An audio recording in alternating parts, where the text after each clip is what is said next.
For anyone planning on getting one of the the GTC fucking billet torque plates for the back of your torque converter, it's like it's a really nice piece. It's a nice billet aluminum piece and works really good.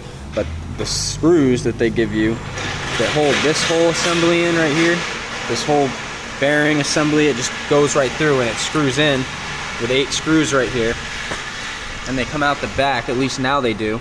But the ones they give you literally don't even thread in more than fucking 2 threads, and you can see it already ripped out, caused my bike to nearly fucking wreck.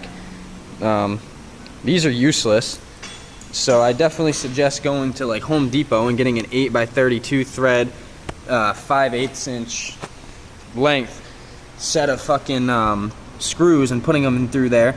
They have the same exact Sanken flat top ones that fit right into the front, nice and flush and everything, Loctiting them and then putting some bolts on the back, because this is what really should have been done from the factory when they made this part, but for whatever reason they went through all the trouble of making a really high quality billet plate but cheaped out on the actual screws. Like these are ridiculous.